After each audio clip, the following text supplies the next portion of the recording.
This podcast is sponsored by nobody.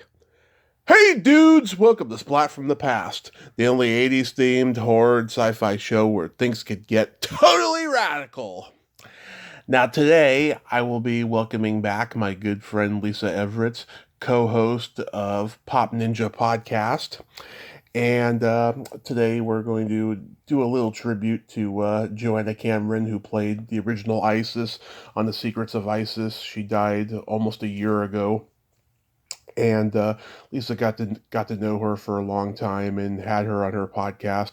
Unfortunately, I never got to interview Joanna. I tried to, I'd send her a message and what have you, and it never happened, unfortunately. We're going to do a little tribute to her. We're going to talk shop about podcasting. I'm going to tell her about some of the most amazing, iconic people I've interviewed lately and take it from there. It's Labor Day, the anniversary of the first pregnant woman. I've been saying that joke for over 30 years now, and it's still funny. And I love talking to Lisa. It's going to be a great conversation today. So yeah, here is my new interview with Lisa Everetts. Hello. Hey Lisa, welcome back. Hey, how are you doing? I am great. How are you? I'm doing good. It's raining. Really? We're down rain here. Oh, that's terrible. Yeah. How's it out in California? It's really, really hot. It's expected to go up to like 118 or something today. It's 94 right now. Oh my gosh. I hope you're got air conditioning. Yeah. You could probably live without it, right? It's not the best air conditioning, but yeah, we do have it. Oh my. Yeah, that's awful. Oh my gosh. Yeah. Yeah, it's humid here, but not to that degree. So, yeah, and it's raining. We needed rain really bad, so it's pouring down rain on this lovely Labor Day weekend. So, yeah.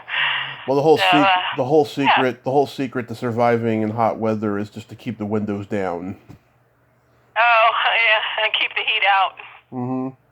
Yeah. Exactly. True. Exactly.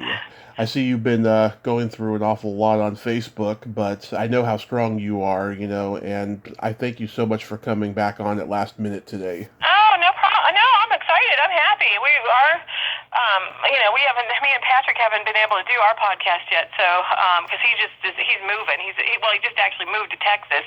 Oh. So, we've been kind of on a hiatus, I guess, what you'd say, So, yeah. Yeah. So this is cool. Yeah. So we'll get ready into that. We'll get into that later, but I hate to start this on somewhat of a Debbie Downer, but it's been almost a year since we lost Joanna Cameron. I feel so bad that I didn't get to interview her, but I'm so glad that you did. Like, how did you find out she passed? One of her friends sent me a message through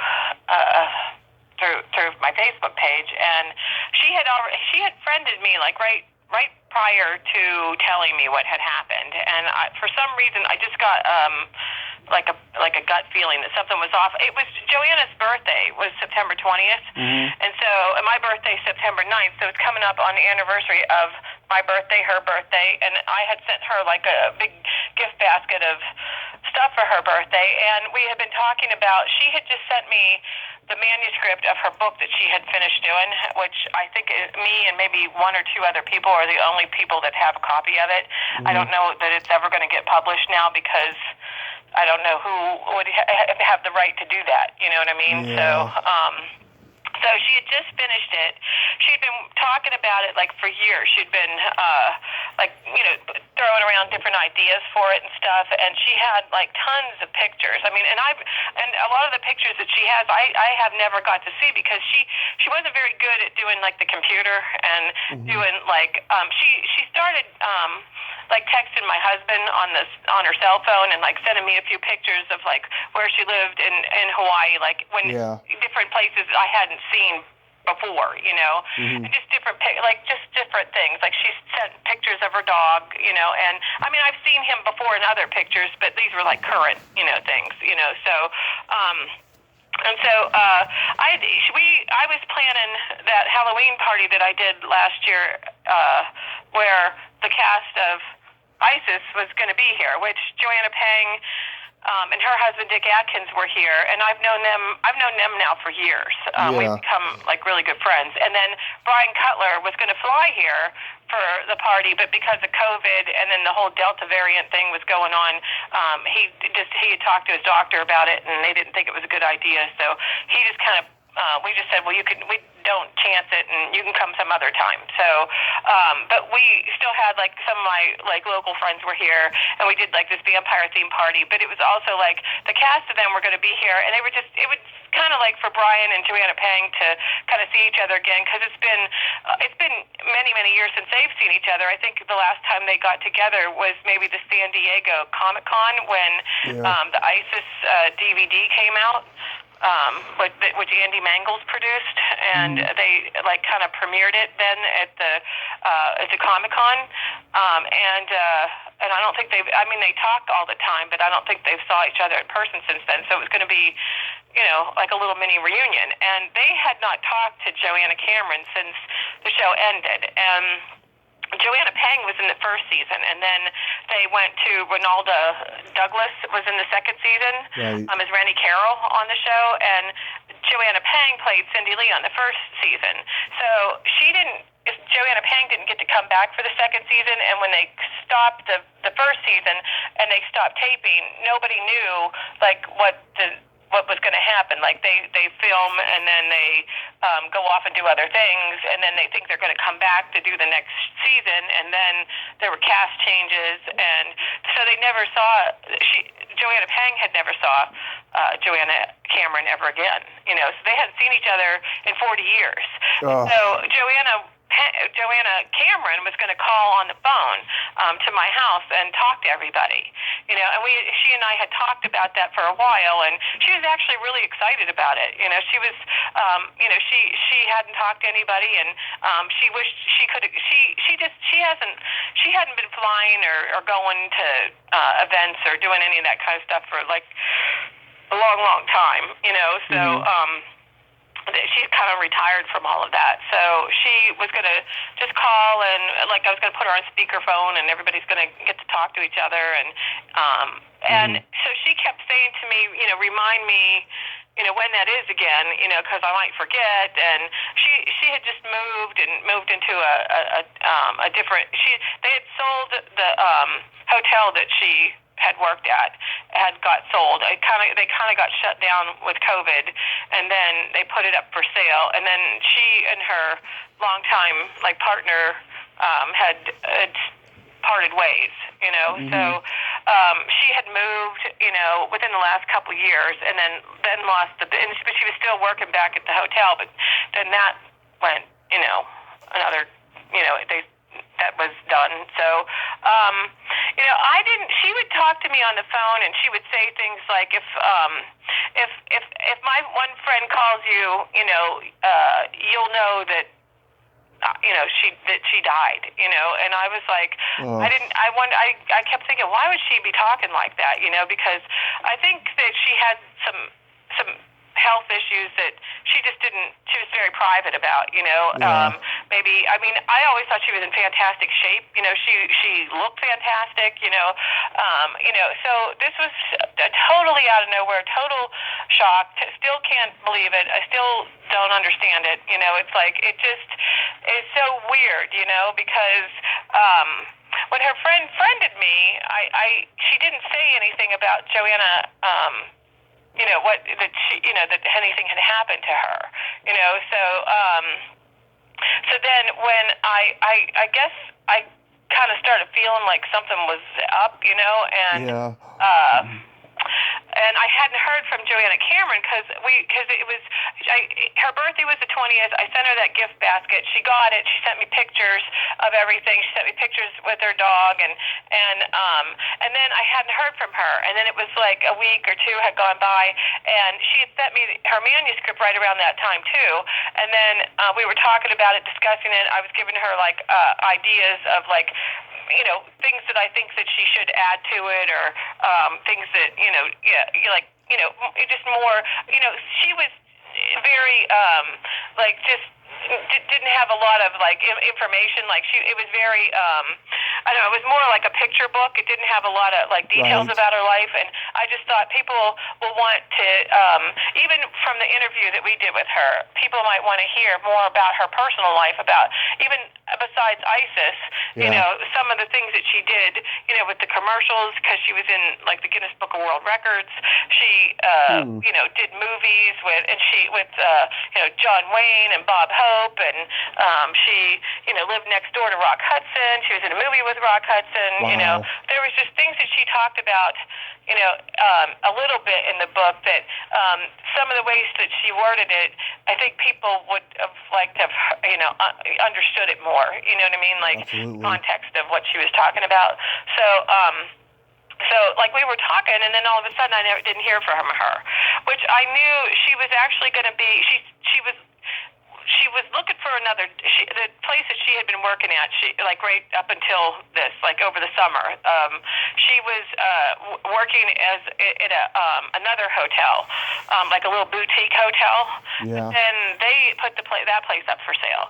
So she was like thinking about She and I had talked about her selling autographs online, and I think I had just posted about that on her, like one of her fan pages. That she would do. I said she never wanted to like take money from people for autographs. Right. So so I said, what? I was just coughing. That's all. Oh, okay. So she didn't think that her autograph was worth money, and I was like, you have a ton of fans, like a huge like fan bases, on the Keepers of the Secrets of ISIS, and there's some other ISIS pages, and I said, you're not doing events anymore, and if you were to go in public and do your autograph, you could get like $40-50 an autograph at these events, and they wouldn't have to pay a cover charge to go to the event. They could just send you whatever they wanted autographed, and you could sign it and send it back. And then she needed a pretty large chunk of money she wanted a specific publishing company to publish her book. So she wanted to raise the money to work on doing her book. It was all like for her fans. Like she was doing this like for her fans. She just, and I said, well, if if that's the case, like let your fans help you if they want you to publish a book, and like sell your autograph. So she said, well, if you think that that'll work, and so I posted it on her page, and I know like multiple people that had sent her some stuff, and then one of the people that had sent her some stuff, he said, it had crossed like in the mail from him sending it when she died, so it was like, and I felt bad because I thought, I don't know if whoever is getting her mail will be able to, will actually return their things, to him. But he said he got like copies of stuff, and it wasn't anything that he couldn't replace, but that was like a personal item, Right. And then he had sent her a check, so he just had to void the check. But she had quite a few people that wanted to do that, and it was just starting. Like all of this was just happening, and I think that had she lived, she would have got her book published. She would have, she could have made some money on doing the, autographs and stuff. And it just the timing of this it was just so. I mean, the fact that she just finished her book like within a couple weeks of this, of all of this, and then. And then when I hadn't heard from her, her friend sent me a message, and then she asked for my phone number to call me, and I said, is there something going on with Joanna? Just like let me know, And then she said Joanna had died, and this was, I think she ended up calling me. Joanna died on October 15th, but she had a stroke at the end of September. And then she was life flighted to Hawaii, to the big island of Hawaii, and then she was on a ventilator. And then they had to decide, a couple of her friends there had to decide about taking her off the ventilator. And then I guess in the beginning when she, when this all happened, I know, like, her one friend didn't feel like, because I wrote to Joanna Pang, and then she called me on the phone when I found out that Joanna Cameron had died. And I actually had contacted a couple of her fans. I told them to call me personally because I didn't want them to find it out. Because she does have one fan that is like a friend of mine too, that has just adored her, had just sent her this really long letter about how much she impacted his life, and she actually said his name on our podcast, and that just meant a lot to him, So, right. So I wanted to tell him, because he was going to send her some other stuff, and maybe he had. I'm not even sure anymore. But I think she got to read everything that he had wrote. I think that was strange too, because this is over a span of the TV shows at the end of the 70s. So the people that are her fans are like my age, and right. and for them to be like trying to find her now, it's like, and then this happened. It was just weird, and I was just stunned, and I talked to her, two of her friends who have been really close to her that used to work with her, and I talked to them on the phone and got the details of everything, and I don't know if maybe in the beginning they didn't want me to say how she died, but I felt like, with COVID going around and everything, I wanted people to know, like, she didn't just get COVID and die. It wasn't like and you don't know what people think when like a celebrity dies, and it's a total like shock like that. You don't want them to think that they like it was some kind of anything, dying from a stroke, at her age is something that is like a common thing. You know what I mean? It's not. Right. My mom just had a stroke. She's the same age as Joanna. So I don't think it's like embarrassing or like to tell people how someone died. You know what I mean? It's just, that's what happened. So, but I didn't find out until, I think she died on the 15th of October. I mean, I know she died on the 15th of October, but then I didn't find out. I think it was like the 23rd of October. Right. So it was like the week later, and I'm like, she's been dead like a whole week, and she went into the hospital like probably within days of the last time I talked to her. When she went, and so it was just. And then, that was my party that we did was like the last weekend. It was like, I think we had our party right on Halloween night. So that was within 2 weeks of that. And so I'd already been planning this, to do this. But it was real. And so I thought, well, we're just kind of going to get together anyway. And it'll be like a memorial, like kind of like little tribute, like for me and Joanna Pang to like, talk about everything. And because she and I have become good friends. And it was just was totally surreal, though. It was like, I can't believe this is happening, Exactly. So one friend of hers has sent me some of her ashes, so I have some of Joanna with me. I have her in my home, and I was thinking, I can't open the box, though. It's just, I've been, like, it's like too emotional for me. I keep thinking one of these days I'm going to be less emotional over it, and I want to send it in and make like an amulet, because you can get jewelry like spun out of people's ashes. You can get different things, and I wanted to have like a necklace, and keep her with me, like get close to my heart, So that's how I thought that I could like immortalize her, Yeah. And it's sad because they're making the Black Adam movie, and they have an Andrea Thomas character in the Black Adam movie that's coming out now with The Rock, and I think the name of that character, it's not Andrea Thomas, it's like Andrea Thomasina or something like that. It's like a little bit different, but there is an ISIS character, going to be in a new movie, and it's just sad to me that she, didn't live to see that, because she would have got a kick out of that, Yeah. So. Oh my God. Yeah. Last year, I interviewed Vampira's niece, and during the last half of her life, she got to be good friends with the comedian Dana Gould, and Dana pretty much, you know, uh, had a relationship with her like you had with Joanna, like the same kind of thing, And the only difference is with Vampira, it was a little bit harder because she hated everybody. She was a nonconformist goth girl, She was very stubborn. But oh my God, that is so sad though. That the timing was just awful. I mean, think how it would have been 10 or 12 years ago, and like everything that would have happened to her leading up to her death. Yeah. Yeah, you were saying about Vampira. I've like found her like kind of fascinating too. I know,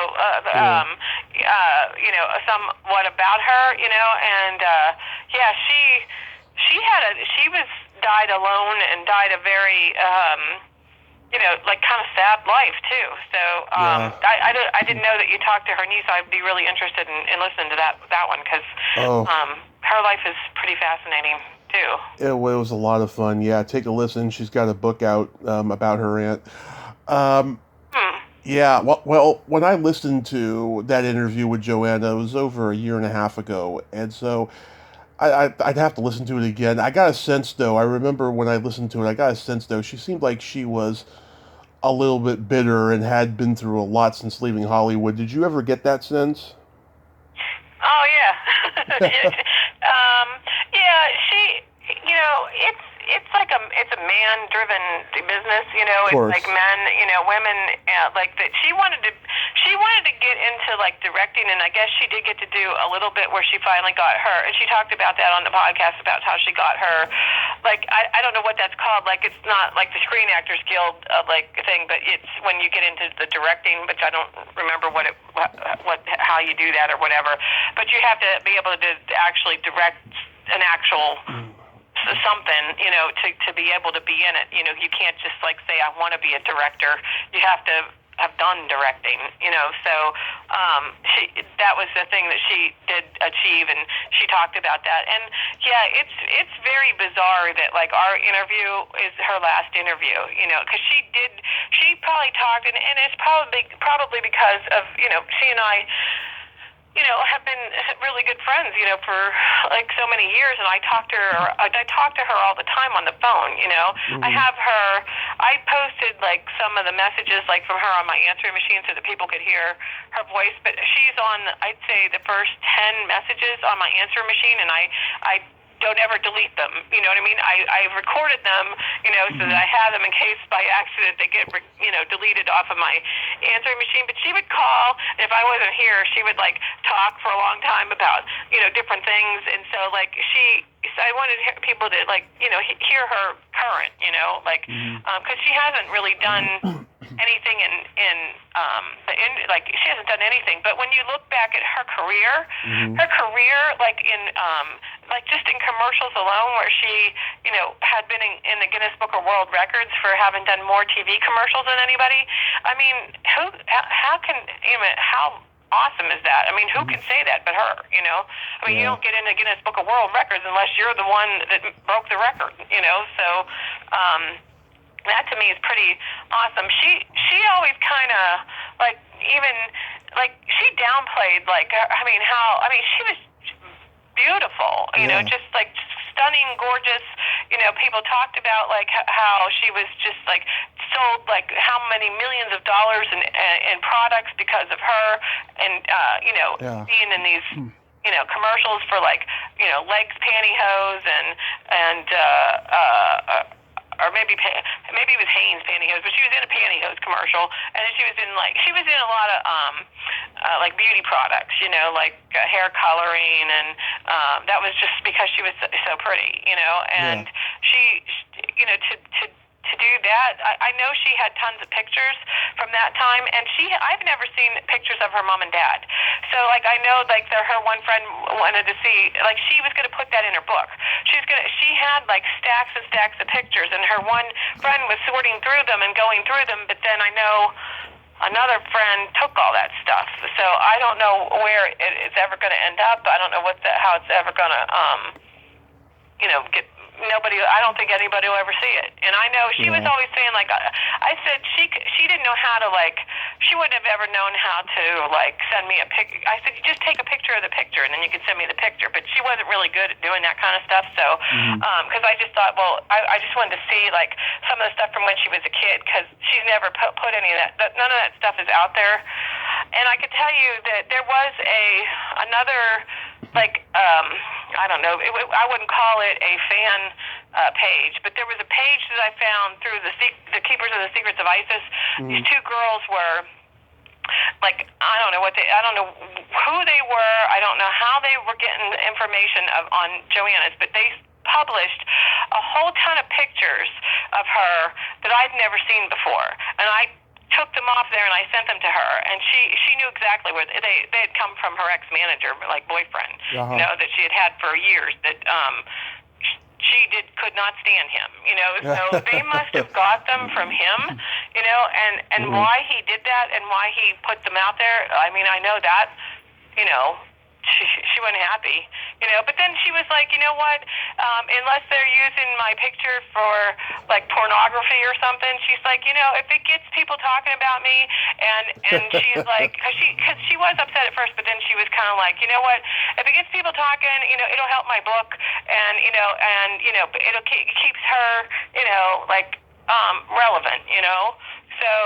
she kind of came around and was like, yeah, whatever. Like, I'm kind of over it. Yeah. It was just like, it's just, when you're in that kind of, public, like, you're a like famous person and there's pictures out there of you. People especially with the internet and the computer and stuff. It's like people take your picture and do all kinds of stuff with it, and you. Really have no say so. Yeah. But I mean, she did a lot of stuff up until around 1980 is when she kind of went in another direction, in her life, and got into doing other jobs and getting out of the. She did a bunch of. I actually have found, and the Keepers of the Secrets of ISIS have really. A ton of information on her, like, and they put, like, movie clips, and I've seen movies of hers that, like, the Great American Beauty Contest, and I think there's one called Sorority Kill, and it has Anthony Geary from General Hospital in it, and Nicholas Hammond's in it, and they've put them on there, and you can find them on YouTube. And she's in, like, a bunch of movies. She's in one, I think, called Swan Song with, I think David Soul's in it. And these were, like, made-for-TV movies that, you wonder whatever happened to all these movies, It's like they're sitting on someone's shelf and, I mean, but they don't get replayed on TV now, for sure. So, so if somebody out there finds them, or maybe, way back when everybody had a VCR and everybody taped everything, on TV, and you could have, like, these tapes of movies, somebody still had taped it, at one point, and so there's probably not a great quality, of it out there, but, she did, I think on there that she had done, maybe it was an episode of, like, Davy Crockett or something that I didn't even realize she had ever been in, and just different things that it's like, when you look at the whole, scope of her career, she actually was in a ton of stuff, Yeah. It's not just ISIS, but that's what people know her from. Oh, like I told you, I love that episode she did of The Amazing Spider-Man. Her acting in it is so wonderful, because she's so suspicious yet knowing that Peter Parker is Spider-Man, and I always love that childlike smile she does when Spider-Man overpowers Lawrence Casey and pushes him into the swimming pool. I just love that. Where did you get a hold of that? Like, how did you find it? Like, where did you find it? When I was 5 years old, my video store had it on VHS, and I used to rent it at least once a month or something until they didn't have the tape anymore. And, Thank God for YouTube because it's on there. And then I bought a another VHS copy of it a couple years ago, and I could watch it anytime. And I love Wow. it. Yeah, Because that was the Deadly Dust, the 2-hour pilot for the right. Spider-Man. It wasn't a Yeah, pilot. It was that's the only one actually she was ever in because she didn't get the job. She was kind of upset about that. They went. I think she wanted too much money for Yes. them to put her in the series, but I think she thought in the beginning they were going to put her in there, and then they hired somebody else to be in the actual series. So the only time you see her is that pilot episode. But to me, I didn't. It was like it wasn't any. I don't think I ever remember watching any other Spider-Man. It wasn't the TV pilot. It was the second or third episode. For the Deadly Dust. Yes, because the pilot episode had Lisa Eilbacher as the love interest, and what's his name from Larry Tate from Bewitched. He was Mr. Jameson in the pilot, and he couldn't be committed to the series, so they got what's his name to play Mr. Jameson. Oh, because Yeah. see, the Deadly Dust it's like a movie. It's not like a Yeah. like a TV show is only usually like half an hour to an hour. This was like 2-hour movie. They did about three of them. They did Amazing Spider-Man, Deadly Dust, and the Chinese Web, which was the last episode. Wow, I can't believe you know all that. That's pretty cool. Yeah. I love it. Yeah. Yeah. TBS Superstation used to rerun all these episodes too. I forgot to mention that. Yeah, I used to see them. I didn't. I probably isn't a station I got anywhere near here. Maybe because you're out in California too. You probably have access to like better quality TV channels and stuff. I don't know if it differs from like state to state, but we don't get like. I mean, the only thing that has like retro stuff on it would be like MeTV or some of those. Now, yeah. Yeah, when I was growing up, we had the best UHF stations in the Bay Area. I saw everything, Lisa, and I got to see the last run of it because since the 2000s, it hasn't been quite the same. I got to see a little bit of it in the 2000s, but it's pretty much gone now because all we got now is MeTV. You're absolutely right. The UHF stations in the Bay Area got bought out by huge companies, and now they show Seinfeld, which I love, and they show Modern Family and stuff like that, but they don't show the classics anymore. No. And see, even those, even when you say classics, I think even Beverly Hillbillies, I Dream of Jeannie, those, but because ISIS and even Spider-Man, those are lesser known shows, I mean, they were popular shows, but they weren't mainstream, talking the Brady Bunch or, stuff that every single person knows about. When I would talk about ISIS, a lot of people would be they were they had a vague maybe, and then when I'd say Shazam, do you remember Shazam? It's they were oh yeah, and I'm well, that was on. They did crossover episodes, and there was two different things going on there, but yeah, it's when I show people a picture of her, they were yeah, okay, I remember that, and I'm do you remember Almighty ISIS? And then, but you're talking a certain age group too of people. Yeah. Younger people would never have a clue.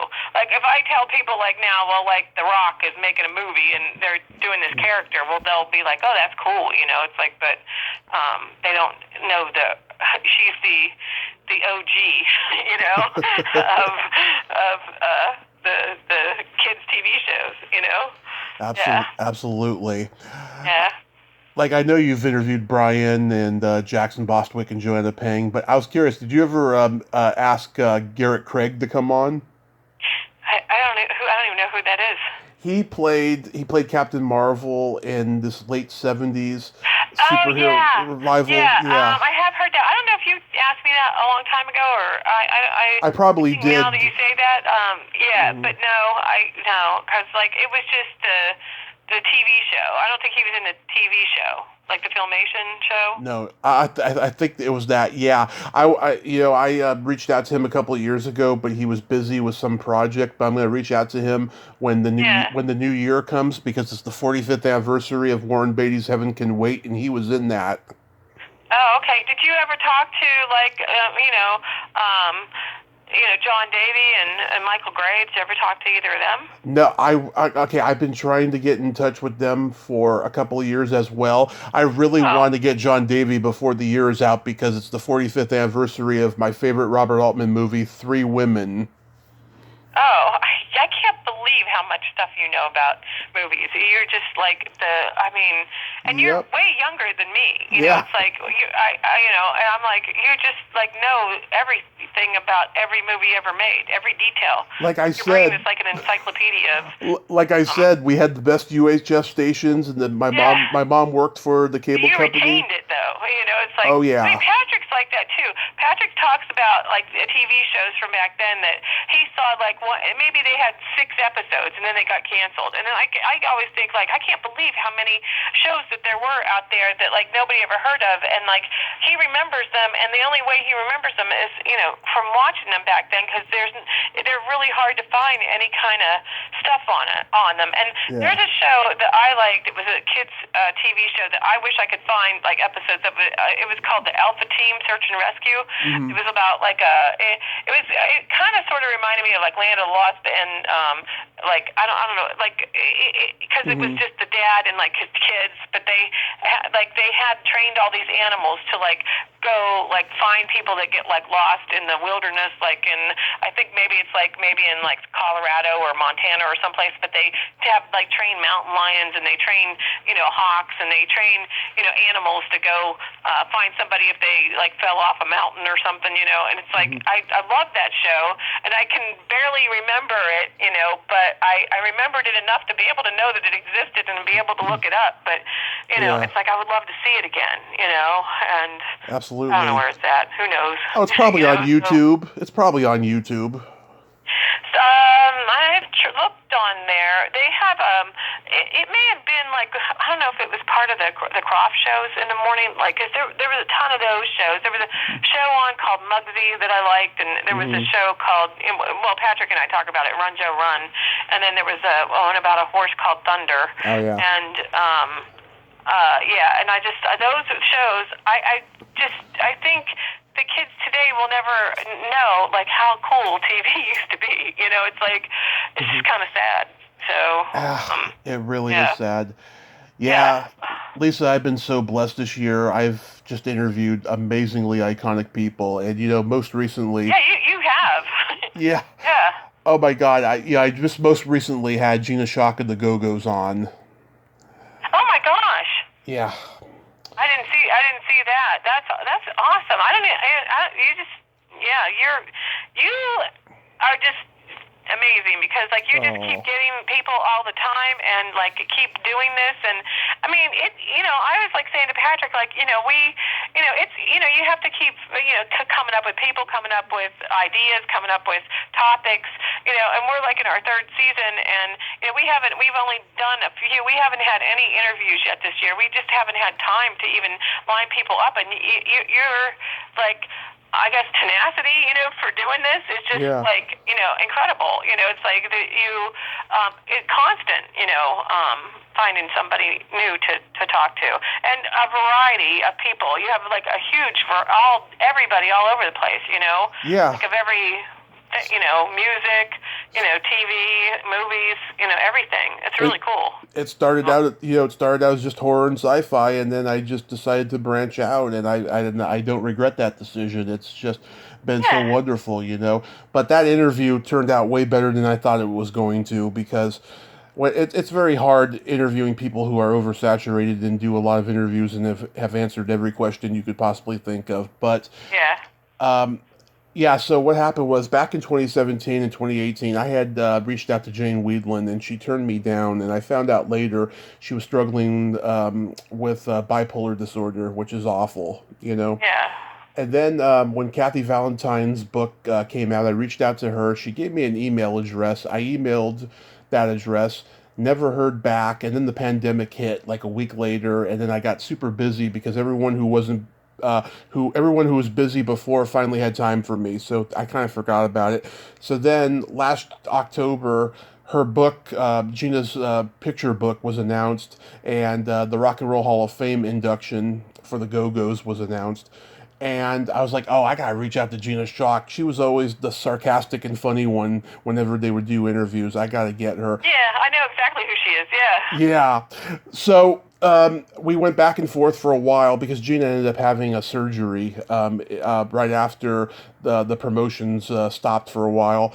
And then I got in contact with her manager, her new manager, who I think is also her boyfriend. And thank God for that. Thank God it's not a legit manager type of a guy. Oh. And we connected in July. We set the day for Friday, July 29th, and it got moved to Monday, the 1st of August, because she forgot she had something going on. So we're supposed to do it at 4:30 on that Monday. We end up doing it earlier because she had a friend surprise her with a town visit, and so they had to do something at like 5 o'clock, right? So we ended up doing it like almost at 2:30 or something. And oh my God, the moment I hear that Baltimore accent on the phone, I just like the 11-year-old in me just frickin' perked up all of a sudden Yeah. after being nervous, for almost a straight week, And Wow. oh my God, I heard some great stories, it was just fantastic. And I've been thinking about it every day since, and I've been crying a lot. And her manager reached out to me and said, Gina's making her first convention appearance at ChillerCon in October, and she was wondering, do you know any other cons? And I gave her this one that I know, that I actually know the two promoters, the couple who run it, and they're going to book her for a future con because they have like 5 of them. And I feel so happy that Yeah. I'm helping her get into the con scene. Yeah. Yeah, that's cool. Yeah. What is like? What does she like? Well, when you said chiller, you talking like the one here on the East Coast, like in New Jersey? Yes. Chiller, or they do chillers all over? Yes, I don't. Persephone, New Jersey. That's the only one I'm aware Yeah, of. that's the one I've gone to a bunch. I've been there a ton. Right. Yeah, I was just actually down there in that area. Well, it's down in the Terry Hill area. That's where, like, one of my best friends lives down there. But I've been to. That's where I can't remember if it was Monster Mania or Chiller Theater that I went to the Lost Boys like reunion thing, and I met Corey Haim and Corey Feldman. And Jameson. What's that? Jameson Newlander. Didn't you say you? Yeah, I don't remember him being there. I know he was the one you just recently interviewed, right? Right. Yeah, and but I remember they were doing like I think the music. Some of the music people were there, like from the soundtrack of the Lost Boys. And oh yeah, Timmy and G-Mac. Who I don't know. I'm not sure who that is. Who's that? Timmy Capello's the saxophone player. Yeah.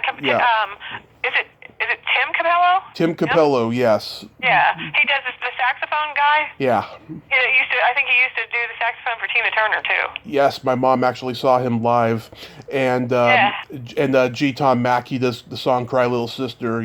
Thou shalt not cry. Yeah, I love that. Yeah. I love that movie. I actually might watch it for my birthday. My birthday's on Friday, and my one friend may be coming here soon. We're gonna watch a couple movies since it's a rainy day. But my best friend from when we were roommates in the '80s is gonna come, and we're gonna do like a 1987 like little party. She's gonna bring food from what we ate back in the '80s, which would have been barely anything because we couldn't afford food. So it's like but she's gonna do a classier, like updated version of it, and then we're gonna play some games and have a Mrs. Pac-Man, challenge, and then we are gonna watch either Witchboard or Lost Boys because she and I saw that at the movies back in the '87. So that's what we're doing for my birthday. Oh, that's so awesome! Yeah. Yeah. Yeah. I knew Tawny Katane pretty well too, and I met Eddie Money, and he was at a concert and on my 40th birthday, and I became friends with his drummer, and like they all have died, and then I knew Paul Kellman really well that was in My Bloody Valentine, and he just died. And so like this past couple years have really been hard on just the people that are no longer around that were, and Tawny Katane was young. It's like that was a total shocker to me, her death. Yeah, it was like I used to talk to her. We used to email each other all the time. Oh yeah. And it's like, and then I met her in person. I told her I was probably going to be at one of these it was Chiller or Monster Mania or something, and she was there, and my friend James was there, and he videotaped us together, and so I have that, but Yeah. still, it's it's just like, these people are just, life, everybody, it's getting older, and, I know Patrick, he was going to go to, he had plans to go to, I think it was San Francisco or I think San Francisco. They were having a craft reunion there, and like all the cast of Land of the Lost was going to be there, and like some other people, I think from maybe HR Puff and stuff, and some of that stuff too. And he was all set to go, and then his cousin died, and he didn't get to go to to go, and these people are getting older, and these are 70s shows, and this is 2022, and it's like, how much longer are people going to be going to these kind of events? Even the people that are the fans of these shows are dying off, and it's just really sad. So, yeah. It's really cool. Like you will have all these shows like that you've done like for forever, for your whole life, that to have like immortalize some of these people. It may be like their last thing they ever do. Just like with Joanna. Oh yeah. So, about 12 people. About 12 people the last year or so, 2 years have died that I've interviewed, and it's been really sad to me because.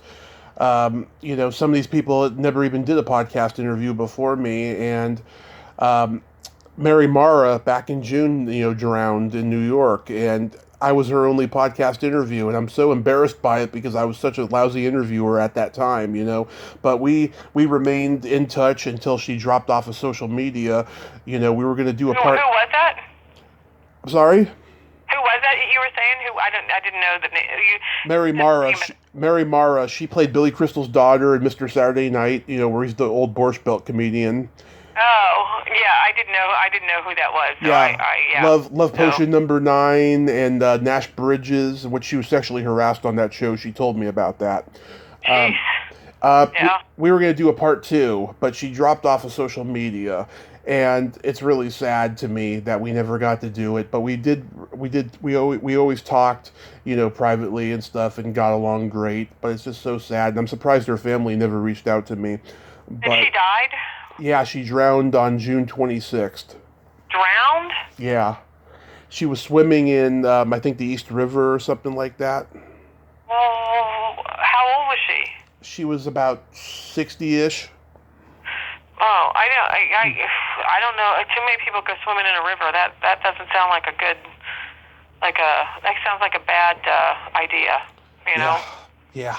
Maybe. She had been. I guess it probably was. I mean, that's terrible. That's a horrible thing. Yeah. She had been through a lot. It had been a couple of years since she had acted, and she'd been through an awful lot. On one hand, I'm surprised, but at the same time, I'm not surprised. It was pretty sad. Sure sounds like it. Yeah. Yeah. Yeah.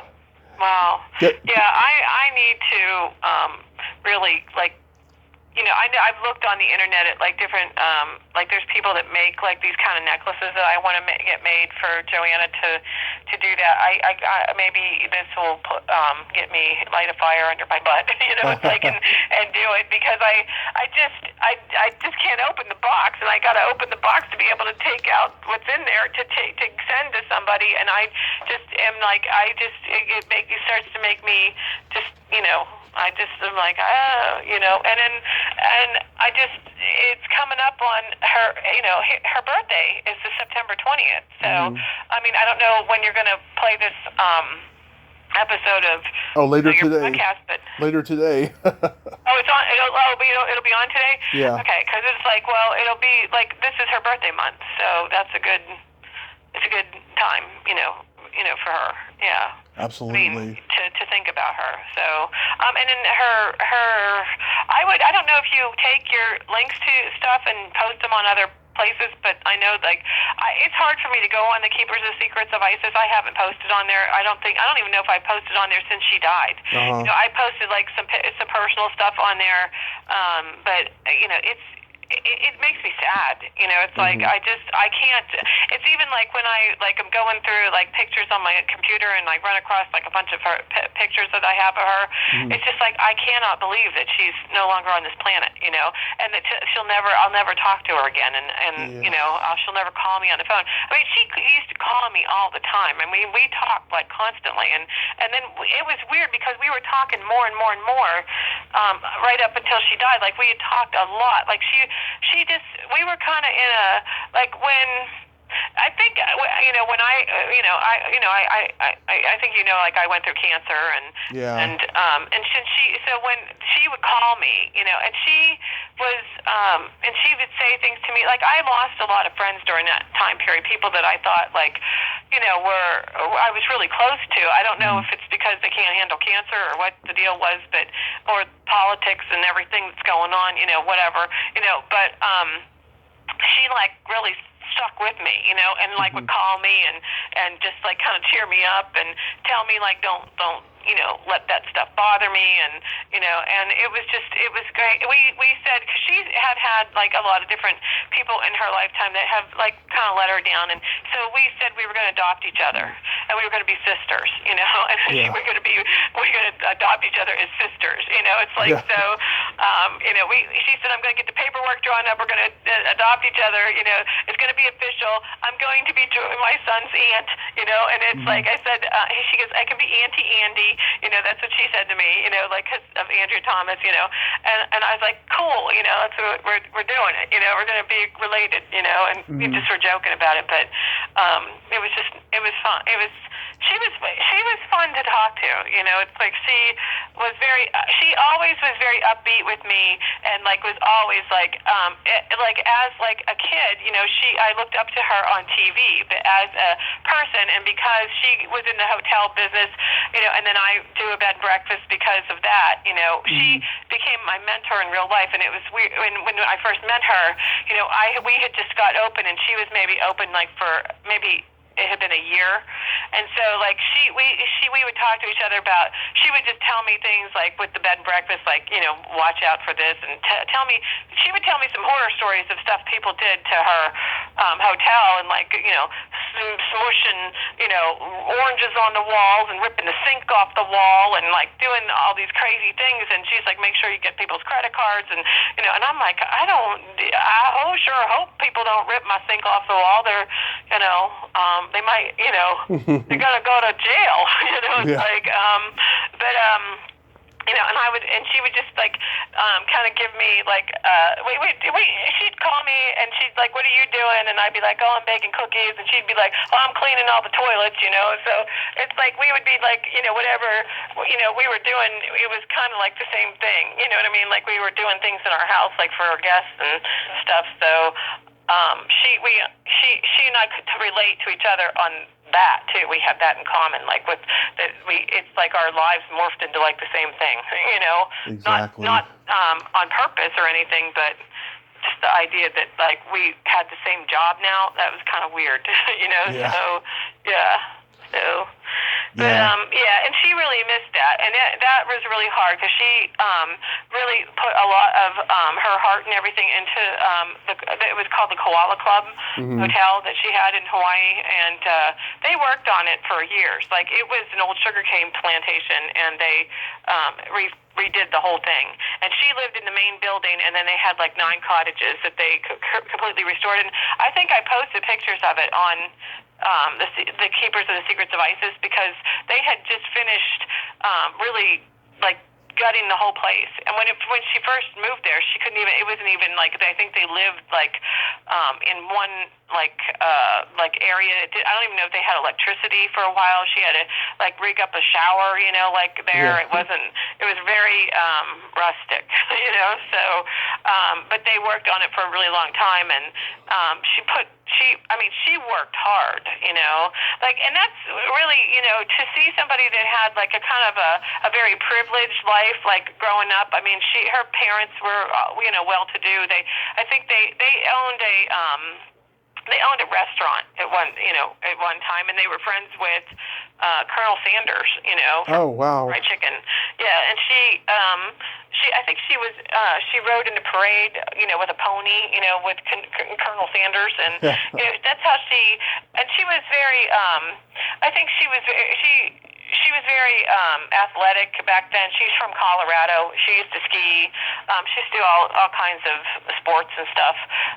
And then she got into modeling, and then she went to work as a tour guide for, I think, like Universal Studios or someplace, and she was like a behind the scenes guide for like high end like celebrities, like that got to go into like places that were like off limits to just like regular people and stuff. So but she lived a pretty glamorous life, and she was friends with Merv Griffith, and it was on his show. You can look that up on YouTube too, because they have a whole bunch of her clips on there of like the commercials and stuff. If you look up this one Merv Griffin clip of her on there, somebody spliced together like a whole bunch of stuff of her, and her doing like the Blue Angels and flying with them. There's a whole bunch of that on there too. So. Yeah. Yeah, never seen it, but yeah. Absolutely. Guess who I got tomorrow? I have no idea. Okay. Give me a clue. Yeah. First, I have a go-go. Now I have a go-go son. I got Belinda Carlisle's son, James Duke Mason. Oh my gosh. We're going to do a tribute to his grandfather. Wow. Yeah. Oh. Well, how's his mom doing? She lives somewhere in like a European country or something. How'd you get him? How did that come to be? Just messaged him on Facebook. I told him, I interviewed Gina. I interviewed Pleasant Gaiman, who's his mother's best friend since they were teenagers. And he said, yeah, let's do it. Oh, okay. Yeah. I love Belinda Carlisle. Oh, I do too. Love her. I'm old enough to remember the day the Heaven is a Place on Earth video premiered on MTV. You remember that day?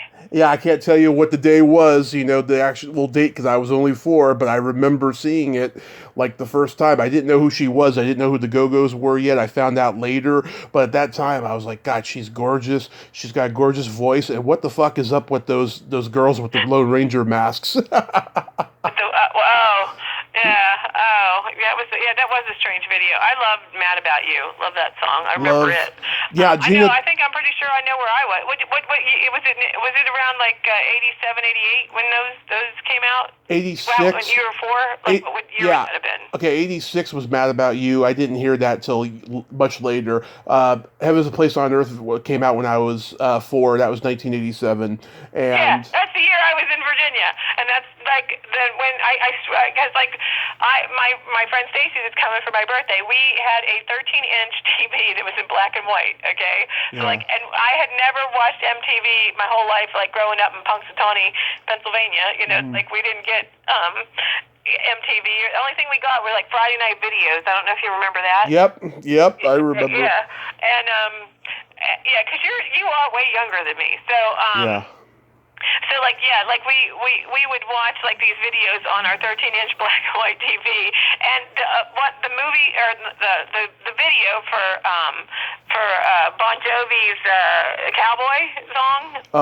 Wanted Dead or Alive. Wanted Dead or Alive, yeah. It was filmed in black and white, but I thought every single thing was black and white because it was a black and white TV. So when I finally saw the video on a color TV and it was still in black and white, I was like, whoa, it's like this is actually in black and white. Yeah. Because like nobody filmed a video in black and white, but they did, so that's kind of funny. But I remember like that song all the time. And T'Pau, do you remember the song by T'Pau? Yeah, T'Pau, yeah.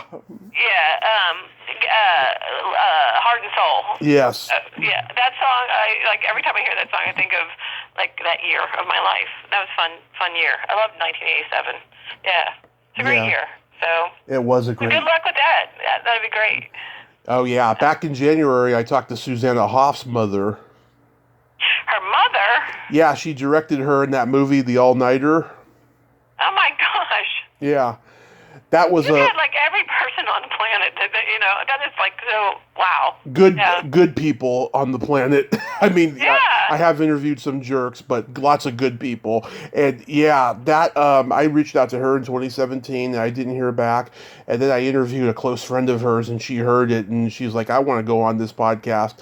And we did it, and it was kind of sad though. She's starting to decline a little bit in her age, but it was a good talk overall, and she gave me some good stuff.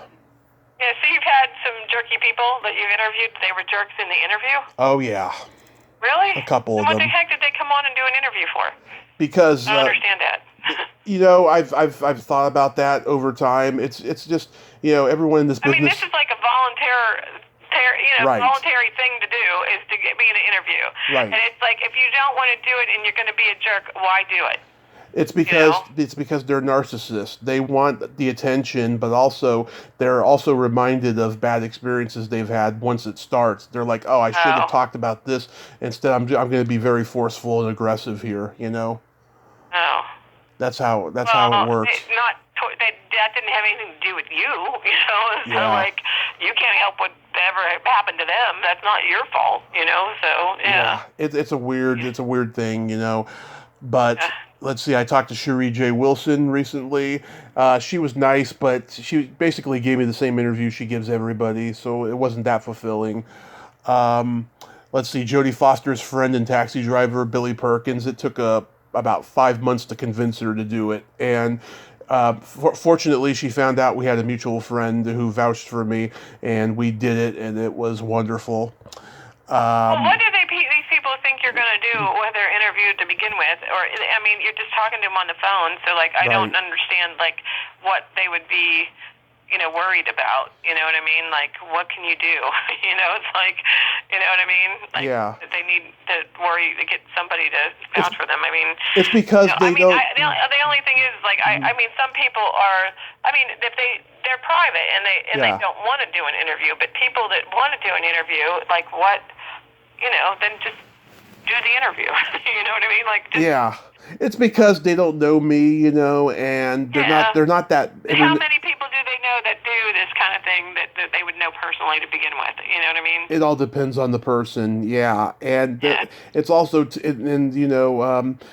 not very tech savvy, so they don't know how to go on YouTube. Some people I've found, a lot of people don't know how to go on YouTube and search. It's weird, and it's just a roll of the dice, I talked to Mrs. Arizona from Raising Arizona. She's a UFO expert. Mrs. Arizona, Nathan Arizona. Yeah. Wife, Nathan Arizona died. That's what's so sad. He died in real life. Trey Wilson, he died in 1989 as he was filming Great Balls of Fire. Oh. Yeah. Wow, somebody sent me a link to, you were talking about Chiller Theater and that about Gary Busey, about him. Oh, God. What's that? I was like, oh, God, yeah. I mean, I always heard he was a jerk, but when I found out about this, I wasn't surprised. No, I wasn't either. I was like, he doesn't wrap too tight. So, like, I mean, that didn't shock me one bit, but I'm like, but some of the things that they said that he was doing, like he was unhooking girls' bras and stuff like that, it was like, well, that'll get you, clubbed on the head, So, like, why would you do that, You better pray she's a freak. I wouldn't go anywhere near him. Like, he would be the last person I would want to go up and meet. I'd be afraid of him, so. Yeah. But, that's going to get you a no-go back, returned, a no-go back there, Yeah. So, yeah. But, I haven't, there isn't really anybody, I can't even think of anybody I want to meet that I want to go back, to any of those events for. I mean, I just can't, I've met a lot of people, and I just, I was trying to think, I put a post on Sean Cassidy's page the other day because he was looking for Parker Stevenson. Like, he had put a post out there that he was looking for him, and I thought, oh, I hope you find him. And I said I was in the Hardy Boys, fan club, and I have Parker Stevenson's autograph, and I met Pamela Sue Anderson at one of those events, right? And that was pretty cool. You should get her. I actually love the Hardy Boys. I don't know if you remember that. Oh, I do. That and, yeah. No? Huh? I do remember the Hardy Boys. I wasn't a huge fan, but I remember them. Yeah. Yeah, and Nancy Drew. I love those. I loved. Yeah, Rick Springfield was on an Yeah. episode of one of the Nancy Drews. I just watched the old Nancy Drew from like 1938. That's what I like. I'm back into like all the old stuff, like Turner Classics. You know, that's all I watch anymore. You know, so Yeah. yeah. So I'm watching like the old stuff, and I was today for Labor Day is like a Fred Astaire and Ginger Rogers marathon. So I was like watching some of their stuff and thinking, boy, these sets and all this stuff from back then were so cool and like so classy, and they don't do anything like that anymore, and it's like sad to me, you know. Yeah. Yeah. I talked to Rhonda Shear. You know, that was another one. Up all night. Another one just like the Go-Go's. It was just, but huge. If it wasn't for her and Gilbert Gottfried, I wouldn't love exploitation films like the way I do, right? So that was another one of those that just I was so friggin' excited for, you know. Yeah. You know, I was able to separate the fact that she's a Trump supporter from this interview because we didn't get political. We just had a good time. You know, she's got a body sense of humor and she's a lot of fun. So we had fun.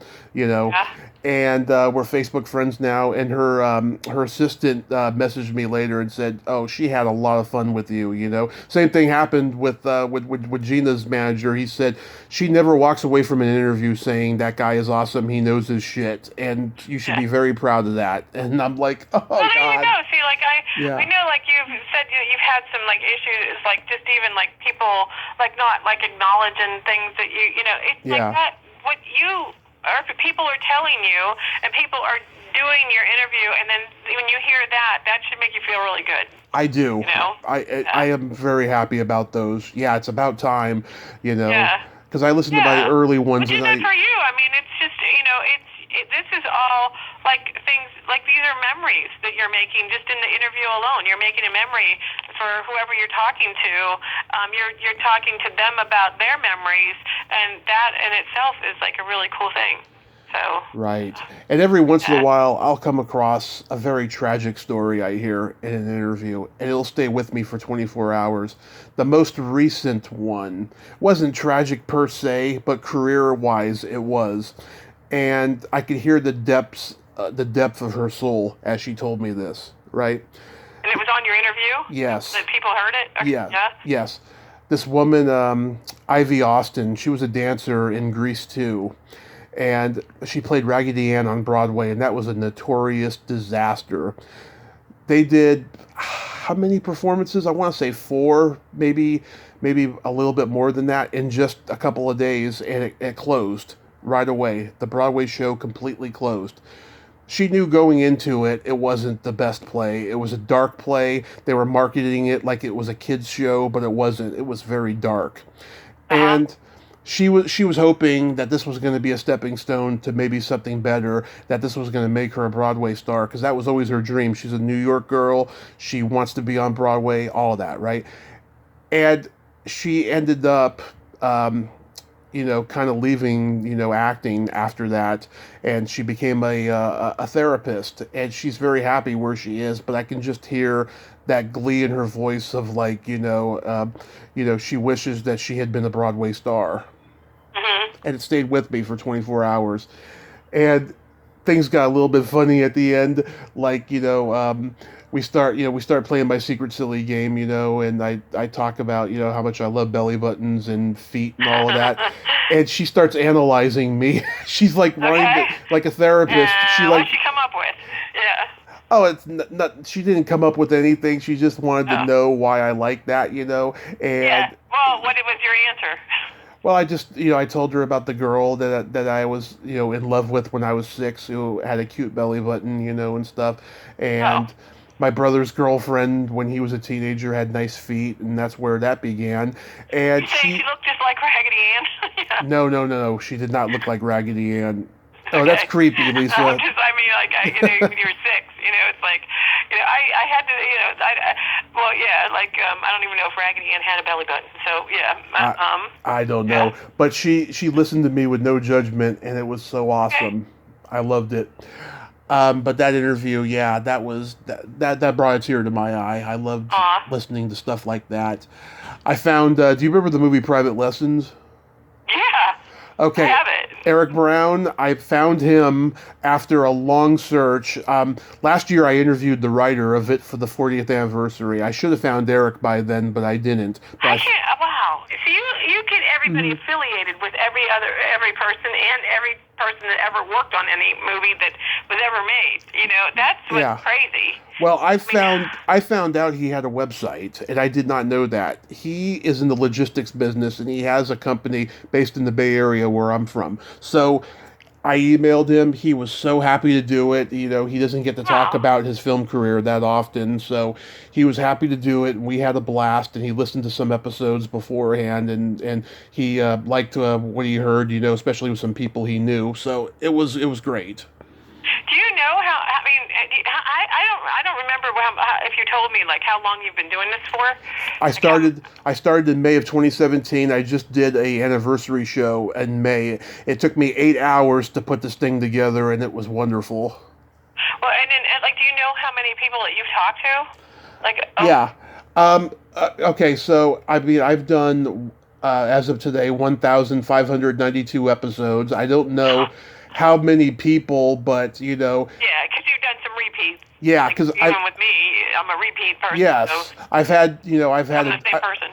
I've had a dozen people on here multiple times, but yeah, Yeah. over thousands of people. Yeah. Yeah, Well, I thank you for letting me come back. That's pretty cool. Yeah. absolutely. Yeah, so yeah, I haven't listened to Pop Ninja in a while though, but I did notice though that you hadn't interviewed people in a while. Like, why is Yeah, that? we have some people that I mean it's just like we have some people that we want to interview. Like I'm still trying to get Jill Schloen and Yeah. Deborah Goodrich lined up, and they said that they already had said that they would. It's just getting Yes. everybody has other things they're doing, But then Patrick wants to. He has some people that he knows he wants to do, and but he's working on. He's making a Bigfoot movie, and he's doing.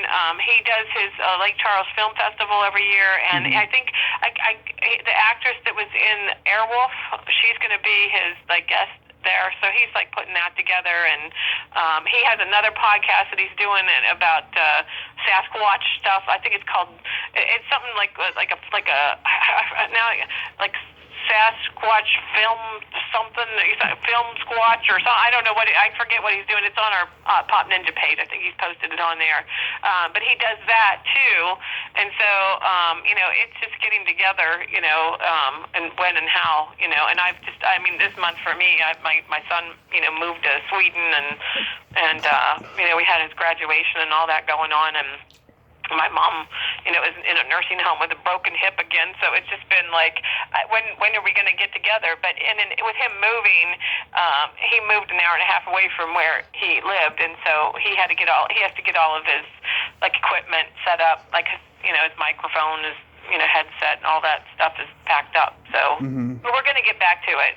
But mainly our stuff is us talking about we talk about one movie, one TV show, one music, and then a bonus, and then we'll have special episodes. Which in the last couple of years we've done special Halloween episodes, and those are my favorites. And we've actually filmed those. And last year we had a couple guests that have been on ours. I'm going to have to get you to come on ours. I know I Yes. said that before, but I want you to come on and be a guest on ours, and Patrick already said sure to that. It's just we just haven't even had time to even figure out what Right. what we'll talk about, talk about all your people. I mean, that could go on for Oh yeah. a long time. So I'm happy to do yeah, it. because I am really curious about all these different people, and it's just I wouldn't even know where to start and which genre to take off to with you. So yeah. Oh, we can. Oh, yeah. I mean, we could start with the horror because that's how it started, and then Yeah, go. maybe we could do that. We could. Yeah. I'll talk to Patrick, and we'll see about getting you to do a Halloween special or something with us. I would love to. I would That love would be to. cool. Yeah. Yes. Yeah, I'll tell him. Yeah, because we've had. I mean, I know you did Karen Scioli. Yep. I know that she was Stella. Yep. In the Saturday Night Dead. Yeah. You had her on, And we had Anthony Massey. I don't know if you ever talked to Anthony. Anthony He Massey. is he's produced like the Halloween and the Friday the 13th, I don't know. I don't want to know if they're like a tribute, like an anniversary, like specials, like with the cast and stuff. He's made those. He did one about Black Christmas. I think he did one about Psycho. He's a magician. Okay. Yeah, he's pretty cool. I got for Patrick's birthday was just this past week, and I got him a TV show from the 70s called The Magician with Bill Bixby. Mm-hmm. I don't know if you ever heard of it. Oh yeah, I remember that show. My great aunt was a good friend of his, Bill Bixby. Yeah, I liked him, and I was like, I was hoping that Patrick didn't have it, and he didn't have it. So I want him to. He's going to watch it. He's excited about it. But I thought it was like a good one for like this time of year because like magic and Halloween are kind of like spooky kind of stuff, and I thought that. And I'd never seen it either, so I should have bought it for myself. We should like watch like the same TV shows at the same time from the 70s and 80s that we never saw before, and then talk about that. Like just watching it now, current, but it was but it's from that time because there are tons of shows like that still out there that I know I haven't seen. So and they're hard to find. But that actually just came up like as I was looking. I don't know. I was just like I don't know what I was looking for, but that came up. Oh, I would think I was going to get him. He doesn't know this, and if he listens to this, he'll know. Like I think I was gonna get him Vegas with Robert Urich. Robert Urich. Yeah. Yeah. And I've always wanted to rewatch it. I remember my parents watching it, back when it was on. Yep. And I remember my mom really liked it, and I thought, well, and I remember like she used to watch like Streets of San Francisco and like some of these older shows, and I think I bought that for her one year on DVD. But like Vegas, I don't have. And I don't remember it, and so I feel like I should like be getting some of that stuff because like over the winter time here, like in Pennsylvania, like you don't have that issue out there where like there's you can't really go outside and do much of anything because like the weather stinks, So you stay in and watch TV or what, and it's dark at 5 o'clock, 4:30 sometimes, So like it's like a long night. So I like finding things for the fall, to watch. And I always watch stuff like in the fall that is like spooky and stuff. Like I love that. I change all my movies around and display them from the seasons, so like if it's summertime, I like watching like Meatballs and like camp movies and stuff like that. And then in the fall I like doing horror and just like older movies like The Ghost of Mrs. Muir and like The Canterville Ghost and The Ghost of Mr. Chicken and those kind of movies. So yeah. Speaking of Meatballs, I just talked to Jack Blum, who played the nerd in that movie. Did you? Oh, yeah. I love him. He was a little suspicious. Yeah. He was a little suspicious of me. He kept like asking me, when's this gonna air, and all this crap, But he was cool. I mean, he was shocked at how much I knew about his brother Dan Blum, or Len Blum, who wrote the movie with Dan Goldberg. Yeah, they did heavy metal. They were writers. Read that. Yeah.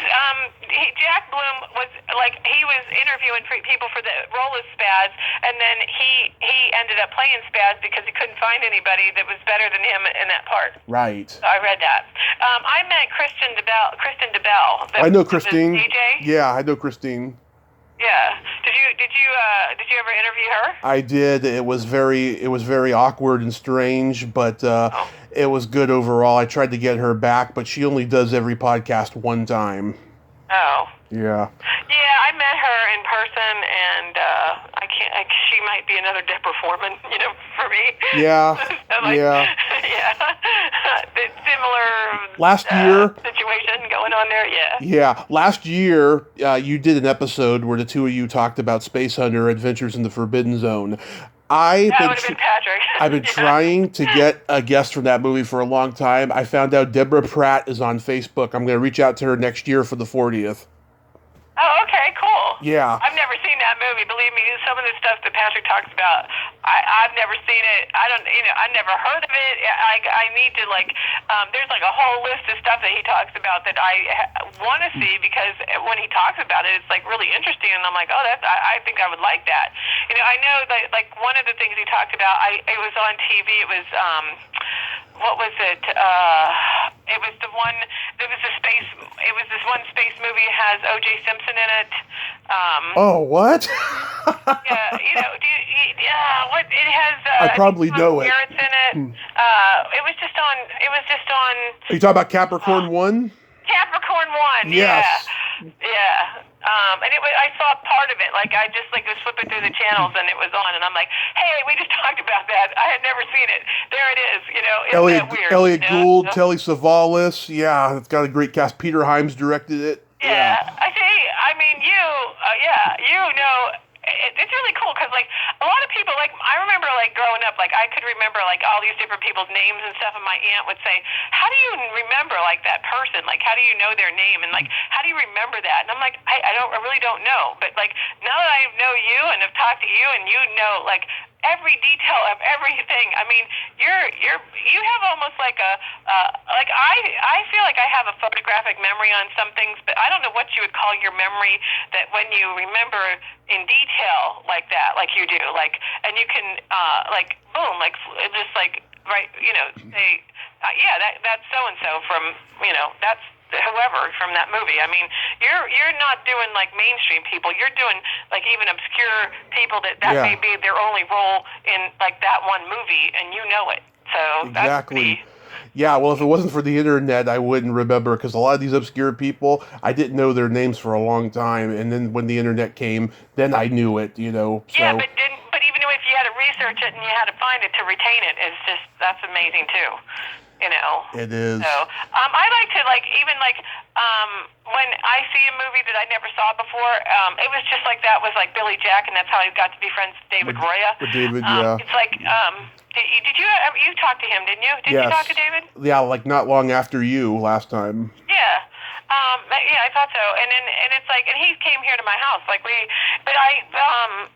I saw the movie Billy Jack, I mean, I had heard about Billy Jack, and I had the whole taekwondo stuff, and I remember him with his hat and all that. But I remember One Tin Soldier was the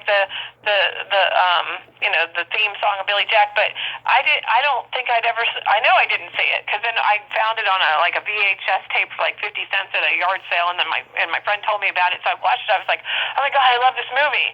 Mm-hmm. And then I looked it up, and it was there was a prequel and then 2 sequels. Yep. But I never really got into them. I tried to watch. The prequel was Born Losers, and then there was Billy Jack, The Trial of Billy Jack, or Billy Jack Goes to Washington or something, and I didn't. And David wasn't in those, and I thought David's role in Billy Jack was part of the best part of the movie, because he was so bad, and it's and I recognized David in the movie from he had a small role in King Kong.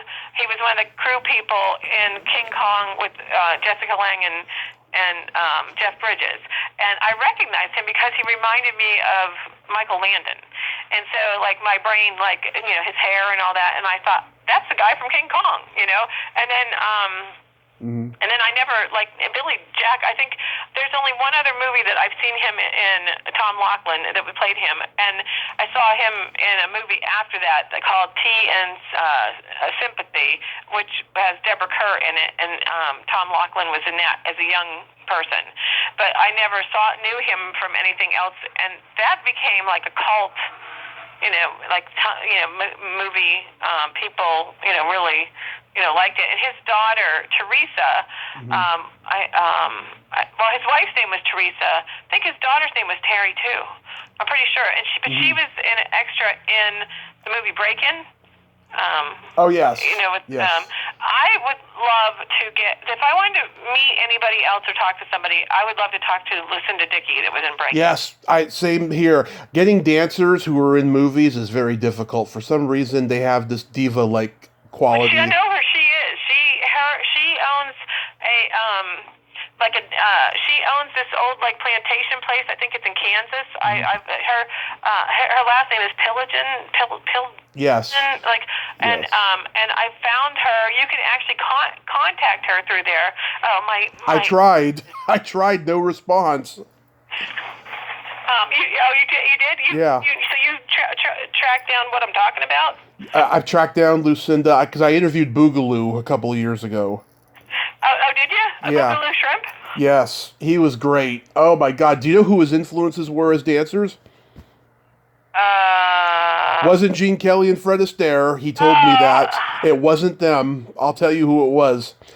Ray Harryhausen's stop motion creatures and Shields and Yarnell. Oh, I don't even know who that is. Shields and Yarnell were those two robots, those two the husband and the husband and wife robots. They used to go on Sonny and Cher back in the day, and all the talk shows where they would do sketches where they were like moving in robot motion. And Yarnell, she was Dodge Matrix and Spaceballs.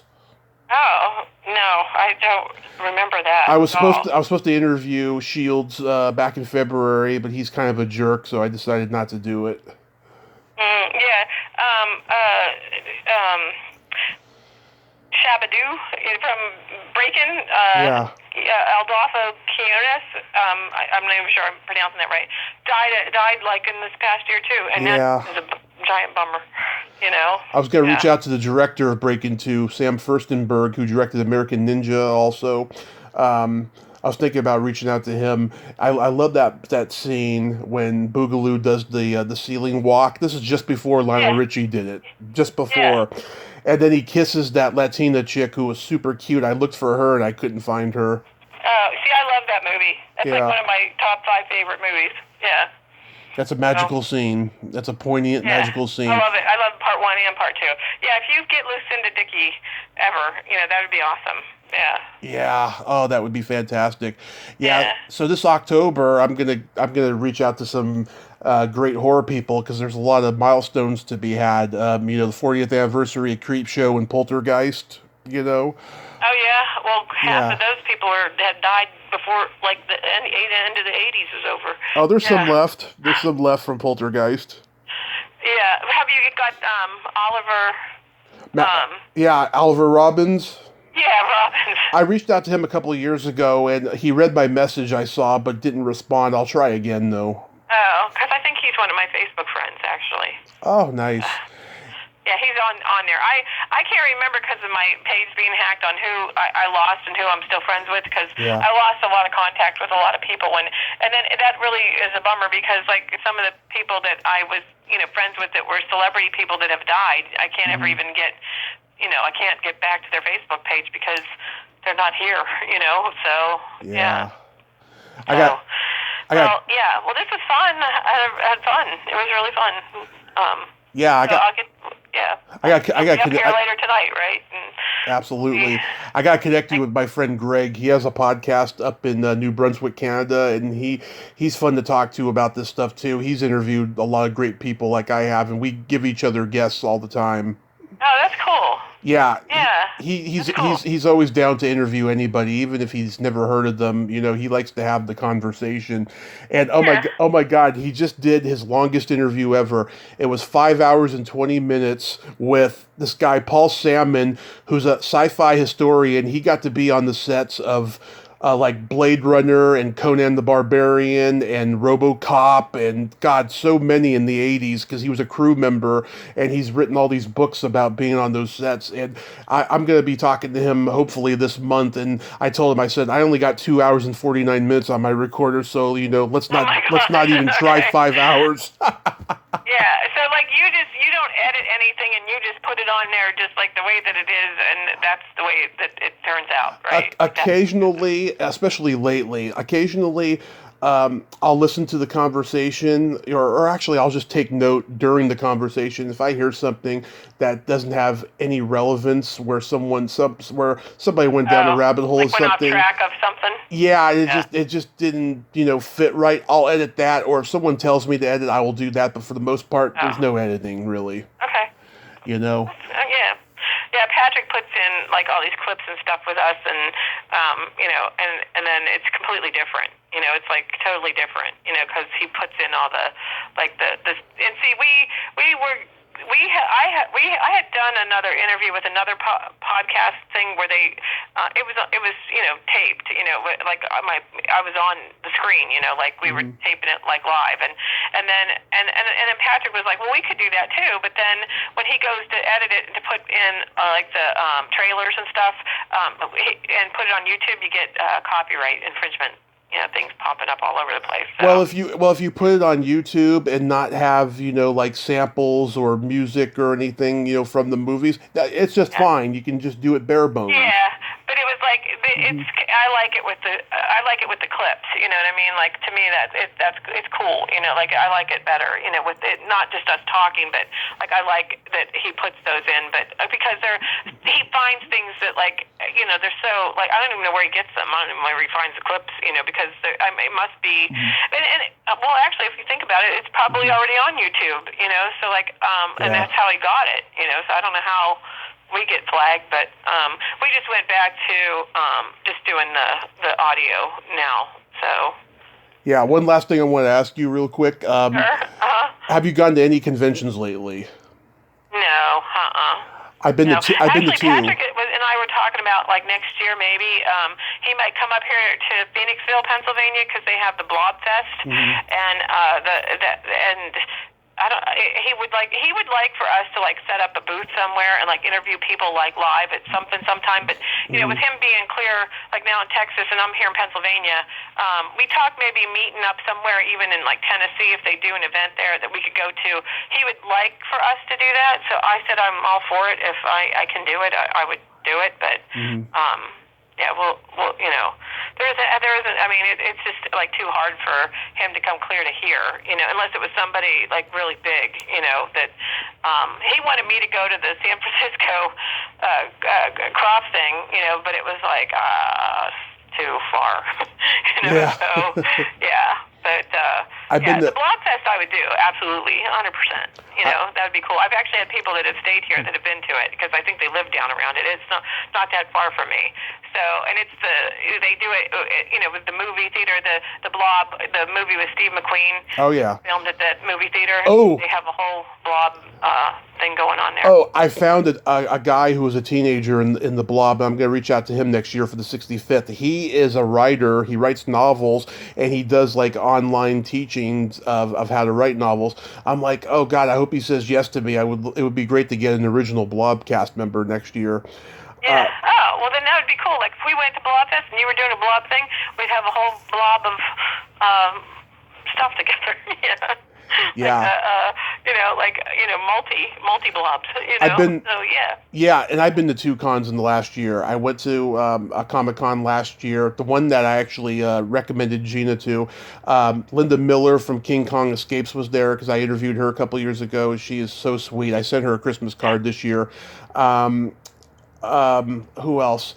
Oh, Charlotte Stewart from Little House on the Prairie. I'd met her before and I interviewed her before. She is awesome. Yeah. Yeah, I have we gave away she makes pillows and totes and stuff from like scrap material that she makes, like, because she donates, like, back to breast cancer. Yeah. And I have I got a tote from her, and then she gave me a like signed picture of her as Miss Beadle, and then I've talked to her. I talked to her about being on our podcast too, but I don't know what ever became of that. We never got her on there, but I did buy, like, 2 of her pillows, and I gave one away as a prize because we always give a prize away, like, every week too, and and that one was one of our first episodes, and it was about, like, school memories and stuff, and because she was such a iconic teacher, of the 70s, Yeah. Oh, she's and actually my 5th grade teacher is the one that won it. So that was kind of cool. I bought her book, right? And she didn't even remember the interview that we did and everything, and that was fine. I got her to swear. I got her to say 80s.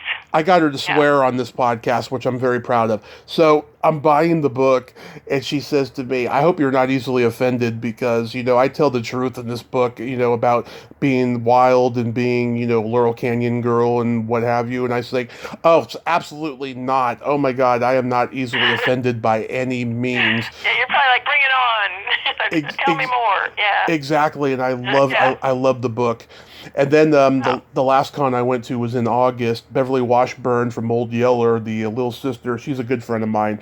We're actually having a private phone call in a couple of weeks when she gets back from her. Old Yeller? Yeah, she's a friend of mine. She's the one at the end of the movie with the dog and brings the puppy? Yeah. That's her? her? That's who you're talking about? That's Beverly Washburn. Yeah, she was in Wow. that horror movie Spider Baby, which is like a trippy psychedelic movie from the 60s. That's her. I don't know that one. Her, Lon Yeah. Chaney Jr. in his last movie, and Sid Haig. Oh, well, you got a lot of connections there going on. Yeah. Yeah. Pretty cool. And yeah, that was a lot. That was a lot of fun seeing her in person and stuff. And yeah, I mean, hopefully I'm going to make it out to LA next year for the cons out there because I missed going to LA for the cons. Yeah. Well, still with COVID, I think a lot of the people that aren't doing even the even some of the people that are like singers and stuff still aren't touring and stuff either because of COVID. Still, I mean, it's still out there.